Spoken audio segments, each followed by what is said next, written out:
صحیح مسلم حدیث نمبر 160 حضرت عبداللہ بن مسعود رضی اللہ تعالی عنہ سے مروی ہے، فرماتے میں نے نبی اکرم صلی اللہ علیہ وسلم سے پوچھا کہ کون سا عمل زیادہ بہتر ہے؟ آپ نے فرمایا وقت پر نماز ادا کرنا۔ فرماتے میں نے عرض کیا پھر کون سا؟ فرمایا ماں باپ سے اچھا سلوک کرنا۔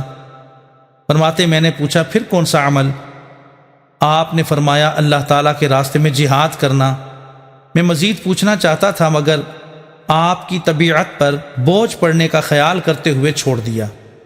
صحیح مسلم حدیث نمبر 161 حضرت عبداللہ بن مسعود رضی اللہ تعالیٰ عنہ سے مروی ہے، فرماتے ہیں میں نے عرض کیا اے اللہ کے نبی صلی اللہ علیہ وسلم کون سا عمل جنت کے زیادہ قریب ہے؟ آپ نے فرمایا وقت پر نمازوں کی ادائیگی۔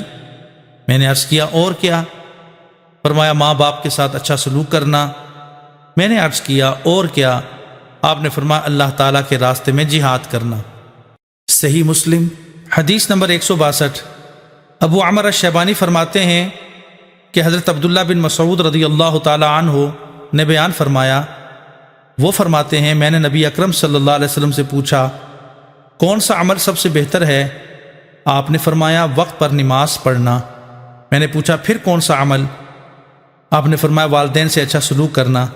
میں نے عرض کیا پھر کون سا عمل؟ فرمایا اللہ تعالیٰ کے راستے میں جہاد کرنا۔ حضرت عبداللہ بن مسعود فرماتے ہیں نبی اکرم صلی اللہ علیہ وسلم نے مجھ سے بیان فرمایا اور اگر میں مزید سوال کرتا تو آپ مزید ارشاد فرماتے۔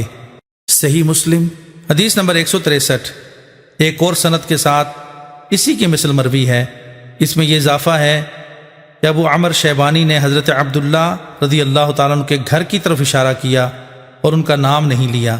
صحیح مسلم حدیث نمبر 164 حضرت عبداللہ رضی اللہ تعالیٰ عنہ سے مروی ہے، وہ حضور صلی اللہ علیہ وسلم سے روایت کرتے ہیں آپ نے فرمایا افضل اعمال یا فرمایا عمل وقت پر نماز پڑھنا اور ماں باپ سے حسن سلوک کرنا ہے۔